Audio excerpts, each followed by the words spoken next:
Let's ask the Consul. And of course, we have Michael Schimmel, Consul General, and also Joshua Polacek, Counselor for Public Affairs. Gentlemen, good morning. It's good to have you again. It's good to be on. Thank you again, Vernon. We love coming on your show. Thank you so much. And good morning, Jamaica.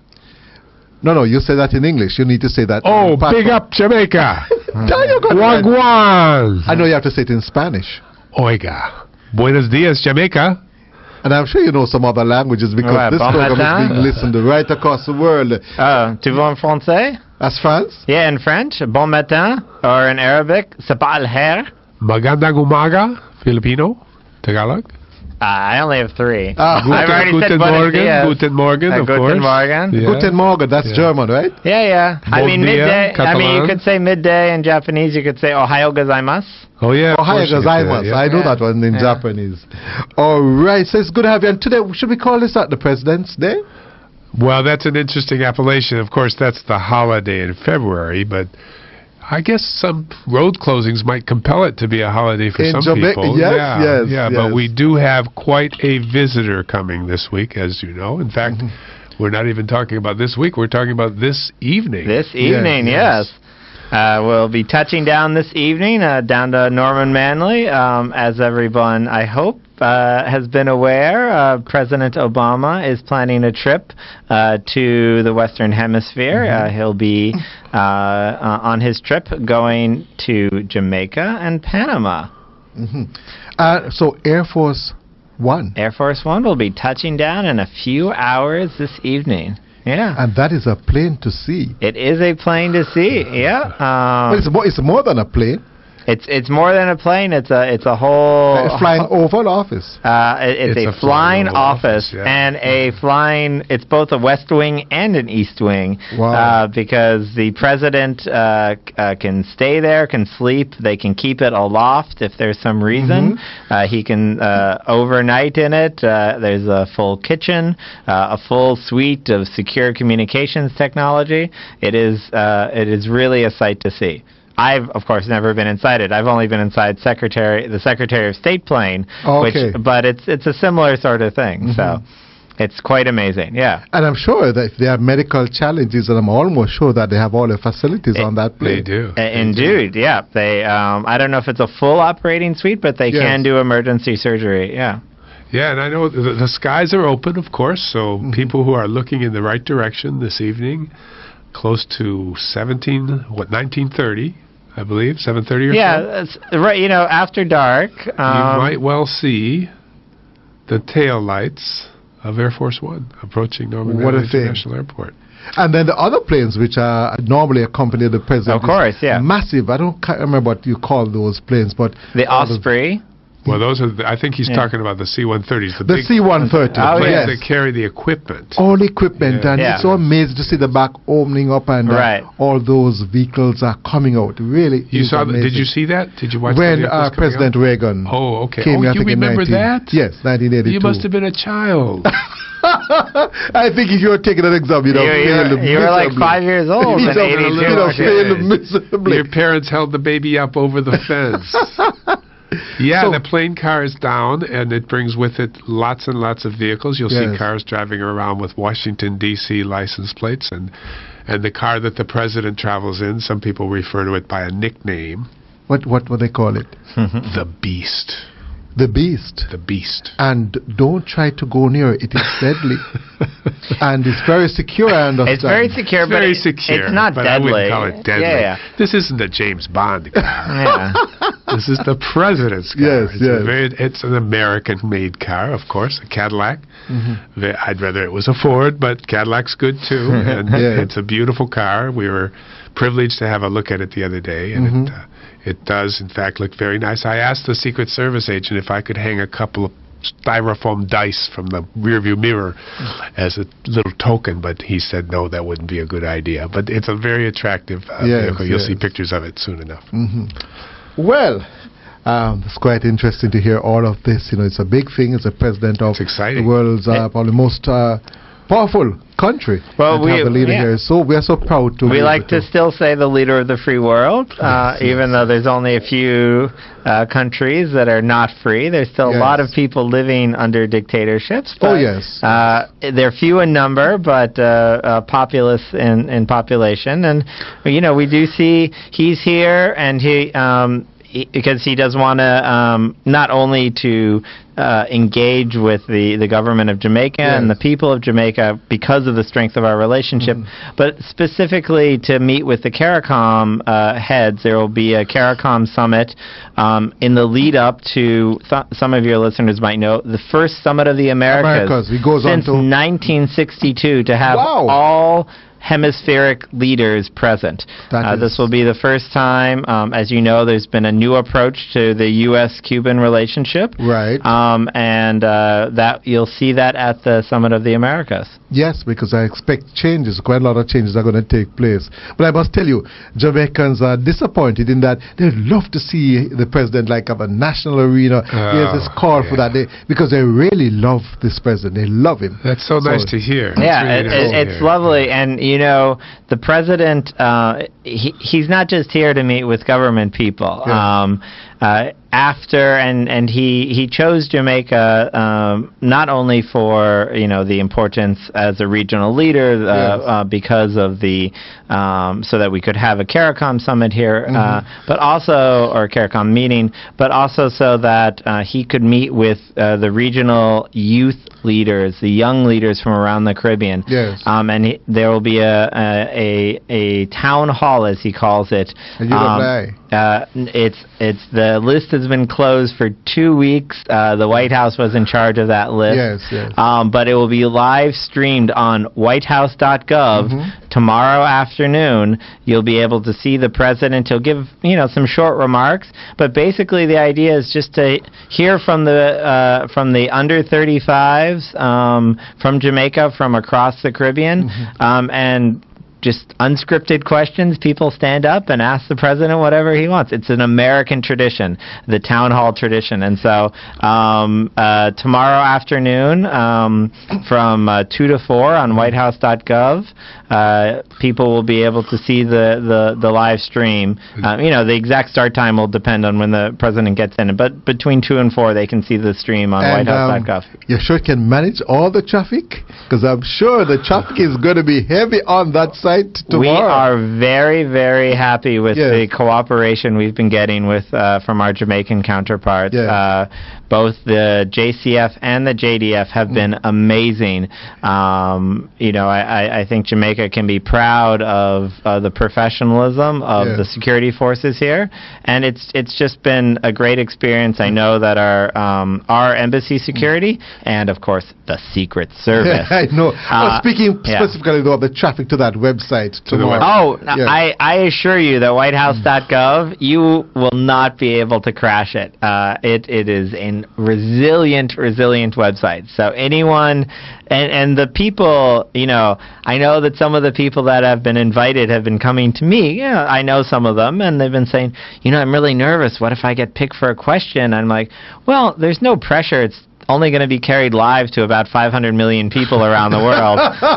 Nothing to worry about. Nothing to worry about. Joshua, are we going to have a link on our Facebook page to the whitehouse.gov site? Oh, of course we will. We'll link directly to the live stream, and so that people can watch it who aren't. And I'm going to link to your Facebook page. I think you've enjoyed that already. Our Facebook page is enormously dynamic, especially in the run-up to the visit. It's been fascinating to see the input from some of our fans. I've seen that. Yeah, there's more than 60,000. I think we're coming up to number 60,000, and their input's been fabulous. All right, going to go for the break right now. You're listening to At Your Service here on Nationwide 90 FM, a revolution in media.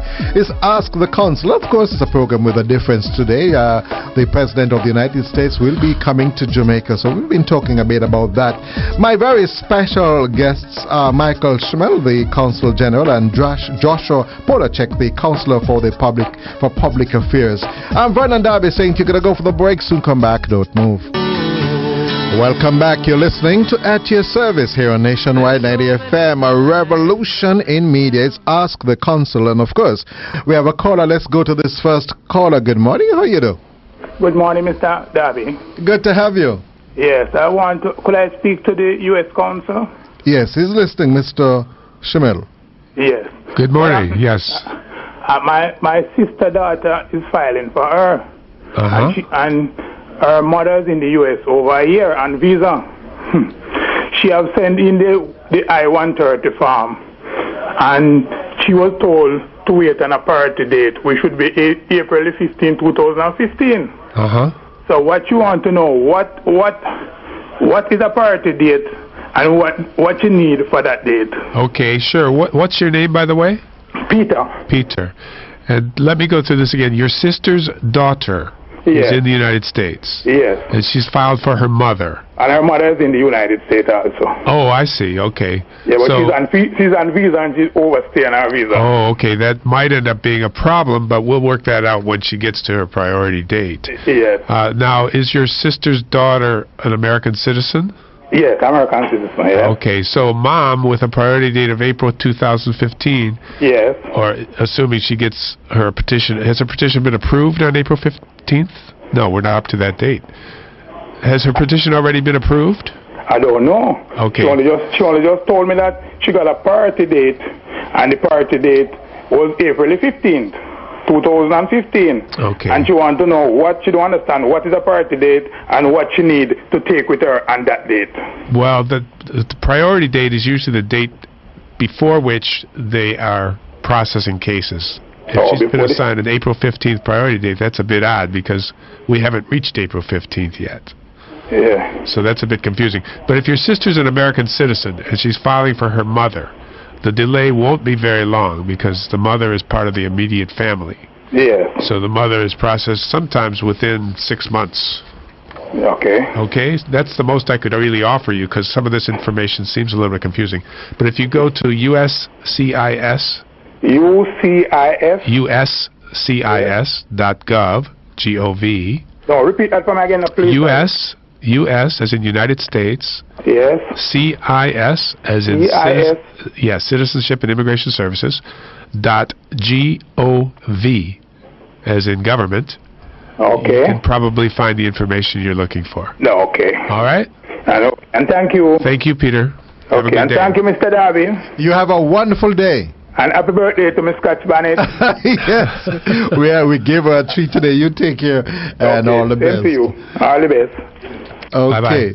Now, today, I must say, how can I see the president? I need to take off about 100 years and be a young person. So tell us, Mr. Polacek, you can tell us a bit more of, well, I know you can't probably give us all the details, but exactly, but a bit about what is expected in terms of the president's itinerary. No, I'm happy to. Tomorrow. I mean, I can't talk, he's going to be at this road at this time, obviously. Right. But I can tell you about, he's arriving just after dark this evening on Air Force One into Norman Manley Airport. He'll then be traveling into the city by helicopter and going to his hotel.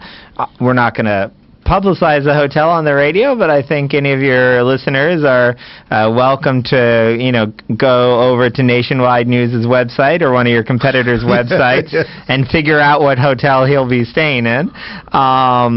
And then he'll be resting, spending the evening here at the hotel. Tomorrow morning, he'll start off his day with a one-on-one meeting with the Prime Minister, and then go from there, have a discussion with Cabinet over at Jamaica House, and then move over to the location of the CARICOM U.S. meeting, where he'll speak with the heads. I think we have 12 of the 14 heads, 12 of the 15 heads who are going to be here.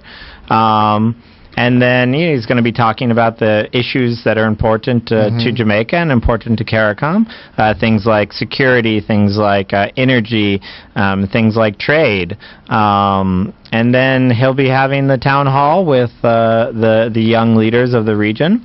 And from there, as he does in most places, especially countries where our soldiers fought together, he'll be laying a wreath for the monument for Jamaican soldiers. That's important. I talked about this when I was on your show a few months ago, or last month. But American and Jamaican soldiers did die together in both of the World Wars. World War I and II. World War I and II, and there were Jamaicans in Korea as well. And so we have a long history of fighting together and that struggle for freedom and democracy. And there was a base here, I think. There was a base here during, in a slightly controversial place, but there was an air base during World War II.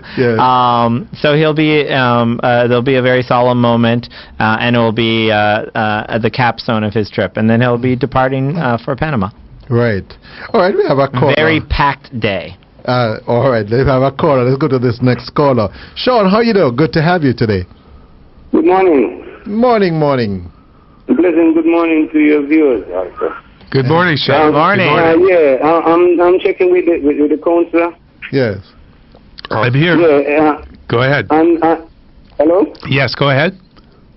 And that one, that tree, and that one. I'm requesting affidavit. I'm putting an affidavit on a return. I'm not sure I'm following, We say put in an affidavit. Tell me, what's the challenge? What's the problem you're having? This is on the recommendation, the paper that they gave me, the form that they gave me. Are you trying when I was leaving, yeah. Are you trying to immigrate or visit the United States? I'm trying to immigrate back, return back. Oh, so they've told you to put together an affidavit of support? Yeah. And are you having any trouble with that? No, because they said I have my the number, the entry number. I'm not sure what the entry number is. I tell you what, you seem as if you need some specific assistance. Maybe we can go to the website, to the email site, which is Kingston IV, the word Kingston followed by the letters IV.gov. And you can send us your particulars, and we'll try to give you some detailed information. All right, you got that? All right. Thanks, Sean. You have a wonderful day, see? Let's see, we have Marie on the line. Good morning, Marie. How are you? Good morning, Marie. Good morning. I'm calling to ask you a question. My sister filed for me and my two sons in 2002, but the filing has started up back now. So what they're asking for, they don't see any of them birth certificate on the filing, so they're asking for both of them birth certificates. So can you tell me what is the big one option? He's 28.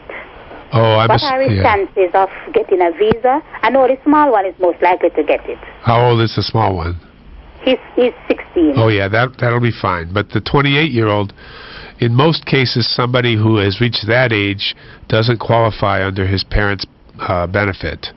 So what would have to happen is, after you travel, you would then file a petition for him, and he would either be your unmarried son or your married son, depending on his status. And in either case, he'd have some time to wait, but he could eventually qualify to join you. Okay, but the good news is you're just about ready to go, right? 2002 it was filed. Yes, I'm ready to go now. Good. I know it's been a long wait. October this year. I know.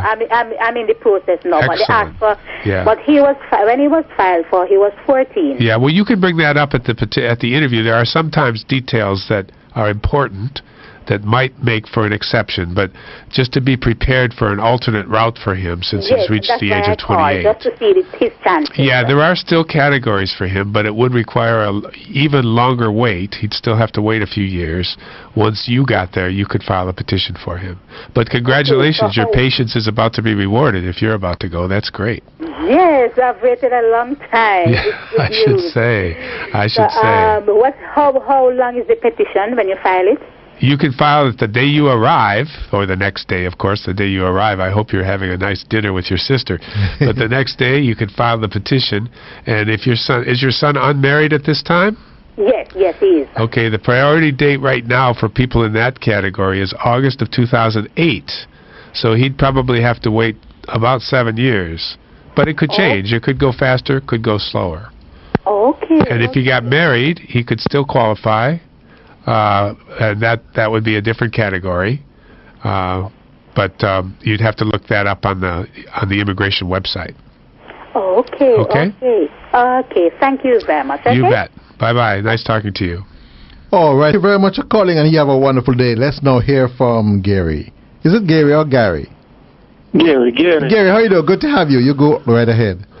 Yeah, thank you. I don't really have a problem. I just want to say last year I went up by the embassy and I got a 10-year. So all I'm telling people, if they just talk the truth, just speak the truth, I believe they will get it. Because the question they ask is the thing that you put on the application. Mm-hmm. Well, I couldn't have said it any better myself. Thank you, Gary. That's very, very good testimonial. And that's, Vernon, that's what you often say. What do you bring to the interview? What's the one thing to bring to the interview? The document of truth in your head. The document of truth in your head. And Gary is proof of that. So, Gary, can you tell us a little bit about the trips you've already taken to the U.S. with your visa? Yes, well, the reason why it was to go to last year to my sister daughter graduation from high school. So excellent. I went there and spent a month. It was good. Very good. What city was that? What city did she graduate in? In Long Island. Long Island. Wonderful. Wonderful. Yes. Well, I'm glad to hear you had a good experience. Yes, man. And yes, it was a good 1 month. And I came back and bring my daughter up there, and she also got a 10-year. Excellent. I'm glad to hear it. Wonderful. Yeah. It's just what we want to see. And you enjoyed, that was your first trip to the U.S.? Yes, very first trip. So what was your favorite part about traveling? Well, I went to the Manhattan where the World Trade Center. Oh, yeah, sure. Fantastic. I went there and saw the Tribute Park. Yeah, very touching. Right, and if building was, I heard that it will be open now. Oh, yeah, the New World Trade Center, yeah. Right, construction was going on when I went there. Very exciting, very good. Yes. Well, we're glad I went to Central Park and them things. It was nice. Boy, you're coming like, you go to church and hear the word, boy. You give a testimony, boy. That, yes, all I can say is, praise the Lord. Praise the Lord. Amen. All right. Thanks for calling, Gary. Yes, thank you. Have a wonderful day. Gotta go for the break right now. You're listening to At Your Service here. Welcome back. You're listening to At Your Service here on Nationwide 90 FM, a revolution in media. It's a feature Ask the Consul. We have named today the President's Day because Mr. Polachek, the President, will be here.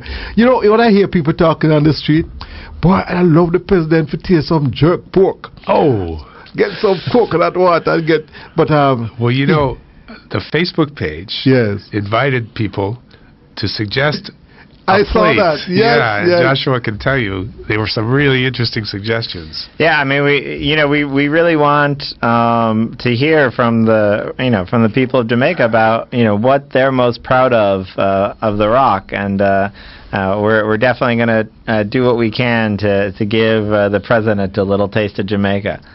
But will he be able to, because he'll be attending meetings and probably at these official functions.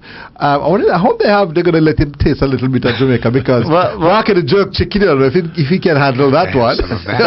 Well, let me tell you a little story. Yeah. So one of the Marley kids, up in the U.S., they've done this thing called food trucks, where they take a truck and they put a kitchen in the middle of it, and they move it around and sell out of it. So the place where the president vacations up in New England, on this little island, one of the Marley girls has a jerk chicken food truck.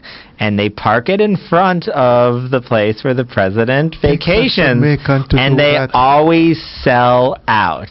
I can't promise it gets to the president, but I know at least the White House staff, they always run out of their jerk chicken.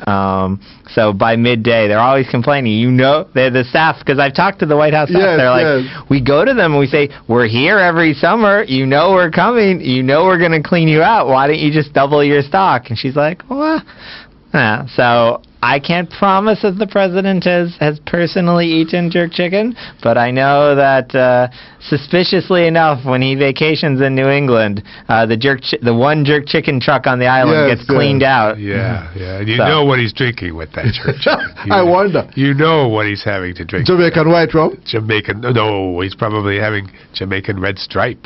What else? Of course. There's a member of, I understand that a member of the royal family, you know, the British royal family, there's nothing they love more than beer, man, Jamaican beer. Oh, I'm not surprised. I'm not surprised. It's very refreshing. Now, tomorrow, you mentioned some of the areas that the president probably will be discussing with the officials here in Jamaica, security. And security is very important because you had a problem with the drug trade within the Caribbean area. Yep. You know, we always say, you know, the Caribbean is America's third border. So yes, and it's important. You know, it's the you know, and we're not talking, you know, small scale stuff that people grow in their backyard. We're talking about violent transnational criminals with heavy weapons, with millions, even billions of dollars, with networks that span across countries that can do things like build submarines. I've heard of that, you know. Right, and you know, build submarines. And you know, that's the sort of fun, sexy Hollywood thing. But what you don't hear, I mean, these people are vicious. They spread violence. You know, one of the cartels from my part of the country in southwest United States, that's on the other side in Mexico. They're former special operations people who have turned to the dark side, and they do things like behead a bunch of people and leave it in the central square. You know, to send a message. You know, Jamaica and the people of the Caribbean don't need this, don't want this, and neither does the United States. And so we have a strong relationship, and we're doing what we can both to help, you know, Jamaica be able to handle it itself, and to do what we can to assist outside of Jamaica's borders. And you know, Joshua, it's probably good that you mentioned that, because oftentimes we think of drugs having to do with a little man trying to sell, you know, like a ganja. But the drug trade is bigger than that. Yeah, again, you know, that's a Jamaican domestic issue. Yes. What we're really talking about are these people that are shipping hundreds of millions of dollars of cocaine now that the Pacific route and the route through Mexico has become more problematic. They come, you know, they're smart, they're motivated, and they're obviously completely ruthless. And so you don't want to see. These are the people that are bringing the guns and the bullets to Jamaica. These are the people that have no respect for human life. Absolutely. And the trade in terms of guns for drugs. Guns for drugs, the cocaine, the heroin. You know, this is something that I think the people of Jamaica, the people of America, and the wider Caribbean can unite against. So you don't deal with that, and then you could end up with them probably becoming part of government and running the whole country.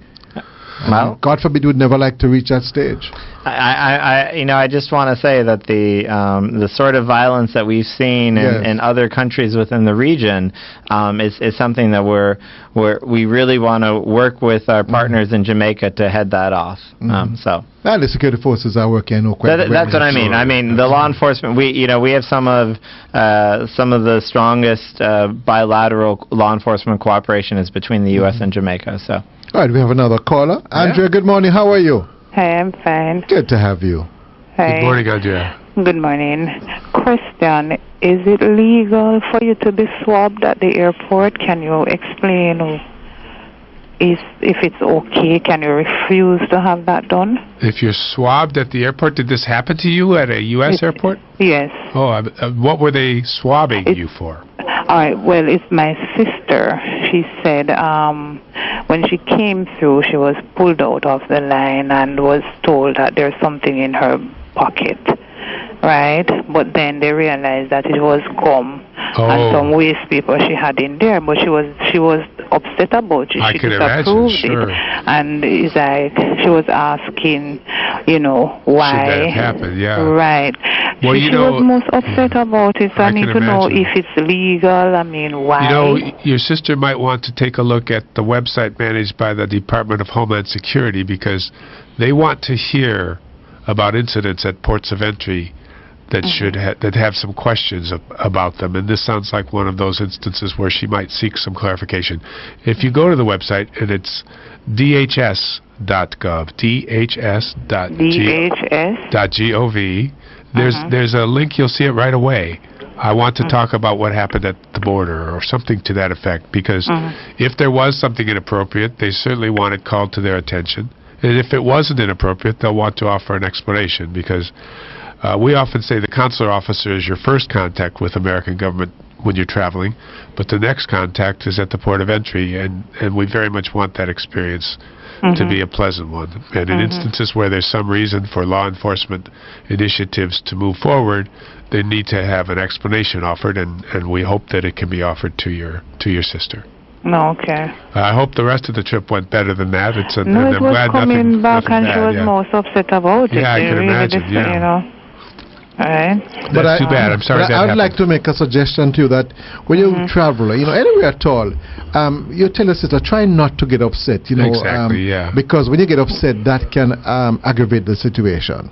No, man, she wasn't upset at the point, she's upset about it after. Yes, but she was questioning, because she know that, she don't want to be in any issue with them and the immigration. But she was upset about it after, because she's saying she don't understand why she was singled out and pulled out.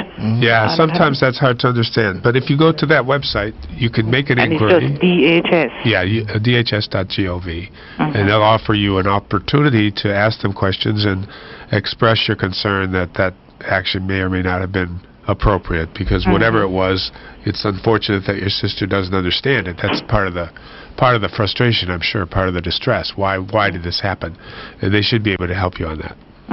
Okay? All right. All right. You have a wonderful day, and thanks for calling, see? Okay. Okay, let's go to another caller, gentlemen. Khadija, good morning. How are you?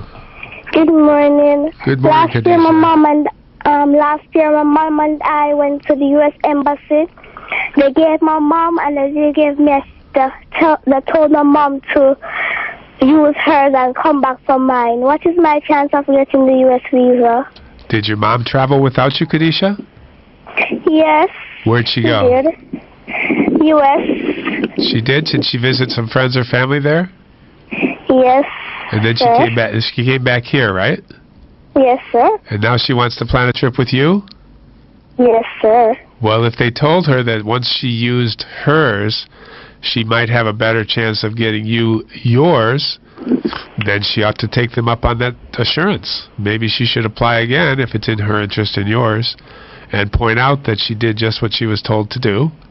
And I'm sure the application will be given every possible consideration. I'd love for you to be able to go with her next time. I'm sure you would too. And if you don't mind, how old are you?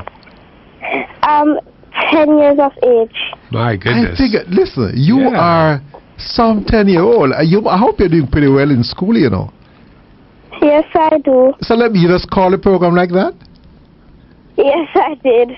You are very special. I'm very proud of you. And I'm sure you'll continue to listen to this program. You're going to learn as much as you're now learning in school. So you continue to listen to this program, and you're going to tell your friends that you listen to a program where you can learn just as much as what you're learning in school.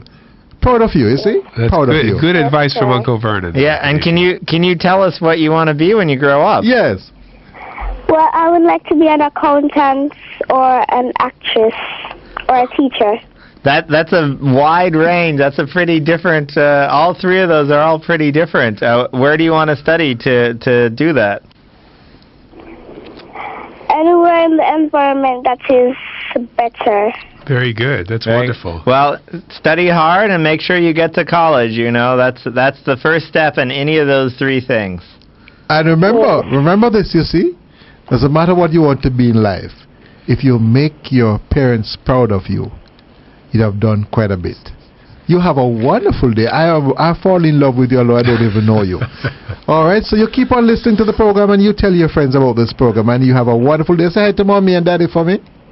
Okay. Thanks, okay, you tell that we think that you are definitely a very talented, bright young lady, right? All the best. Okay. Vernon, Thank you. I think she's the youngest caller I've ever heard on this show. Yes.